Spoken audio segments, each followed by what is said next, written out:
काम करने जाता है तो आगे देखता है, पीछे देखता है, लेफ्ट देखता है, राइट देखता है, बस ऊपर देखना भूल जाता है। नमस्ते दोस्तों, मैं हूं आरजे कार्तिक। एक बड़ी छोटी सी कहानी एक महात्मा जी की, जो अपने शिष्य के साथ भ्रमण पर निकले हुए थे। वो एक गांव से दूसरे गांव जाते, एक शहर से दूसरे शहर जाते, यही उनका रूटीन था। भ्रमण पर निकले हुए थे, जहां रुक जाते थे शाम में वहां प्रवचन करते थे, उससे ज्यादा बात नहीं करते थे, उन्हें शांत रहना पसंद था। उनका जो शिष्य था उसको दुनियादारी की बातों में बड़ा इंटरेस्ट था। वो दूसरे की जिंदगी में ताका झांकी करने में यकीन रखता था, लोगों से ज्यादा बात करना उसे पसंद था। महात्मा जी को ये सब पसंद नहीं था। वो ज्यादा किसी के जीवन में ताका झांकी करते नहीं थे, अपना काम से काम रखते थे, अपने रास्ते पर चलते थे। एक सुबह निकले हुए थे भ्रमण पर, वही उनकी यात्रा चल रही थी। एक नदी के किनारे से जा रहे थे तो उन्होंने देखा कि एक मछुआरा जो था वो मछली पकड़ रहा था। गुरुजी तो अपना चुपचाप, महात्मा जी तो निकल गए। शिष्य से रहा नहीं गया, वो गया दौड़ करके मछुआरे के पास और उसको जाकर के अहिंसा का उपदेश देना शुरू किया कि तुम्हें हिंसा नहीं करनी चाहिए, गलत काम कर रहे हो, ये है वो है। बहुत उसे समझाया। मछुआरे ने शुरू में रिएक्ट नहीं किया, शुरू में ज्यादा बोला नहीं, लेकिन जब वो शिष्य बोले ही जा रहा था, ज्ञान पर ज्ञान दिए जा रहा था, तो मछुआरा जो था वो शुरू हो गया। दोनों के बीच में बहस होना शुरू हुई। मछुआरे ने कहा मेरा काम है, मुझे अपना काम करने दो, तुम क्यों बीच में उलझ रहे हो। धीरे धीरे बहस बढ़ती गई और झगड़ा शुरू हो गया। महात्मा जी ने पीछे पलट करके देखा, उन्हें शिष्य की आदत मालूम थी। दौड़ करके आए, शिष्य का हाथ पकड़ा, उसे खींच कर वहां से ले गए। उसको समझाने लगे कि तुम क्यों उलझते हो लोगों से।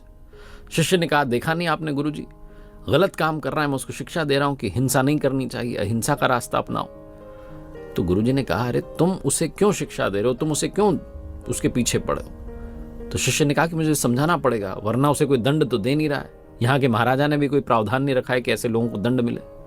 गुरुजी ने कहा यहाँ कोई किसी को दंड नहीं देगा, दंड तो वो देगा जिसको देना है, और तुम्हें दंड देने की जरूरत नहीं है, तुम्हें ज्यादा सोचने की जरूरत नहीं है। शिष्य ने कहा वो क्या दंड देगा। गुरुजी ने कहा बस समय आने पर वो अपना फैसला सुना देता है, हमें इस पचड़े में पड़ने की जरूरत नहीं है, हमें झगड़ा करने की जरूरत नहीं है। शिष्य चुप हो गया। गुरुजी ने समझाई थी बात, ज्यादा बोला नहीं। इस बात को 2 साल बीत गए। कमाल हुआ कि उसी रास्ते से वापस जा रहे थे। वही सुबह का समय था। नदी के किनारे दृश्य बदला हुआ था। अब वो शिष्य देखता है कि वहां एक सांप जो है अपनी जान बचाने के लिए तड़प रहा है और चींटियां उसे नोच करके खा रही हैं। शिष्य से ये भी देख करके रहा नहीं, वो दौड़ के गया सांप को बचाने के लिए। गुरुजी ने फिर से हाथ पकड़ लिया, बोले नहीं, जो हो रहा है होने दो। शिष्य ने कहा गजब करते हो, कोई हिंसा कर रहा है रोक रहा हूं तो मना कर रहे हो, किसी की जान बचा रहा हूं तो मना कर रहे हो। गुरुजी ने कहा मैंने कहा था ना वो अपना फैसला सुनाता है, उसे अपना फैसला सुनाने दो। तुम्हें याद है आज से 2 साल पहले यहीं से तो निकले थे।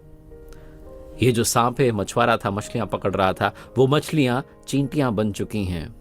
मछुआरा मरने के बाद अगले जन्म में सांप बन चुका है, अपनी करनी का फल भोग रहा है। तुम उसे मत रोको, और अगर रोकोगे तो उसे फिर से जन्म लेना पड़ेगा ये कर्मों का फल भोगने के लिए। ये ऊपर वाले का न्याय है।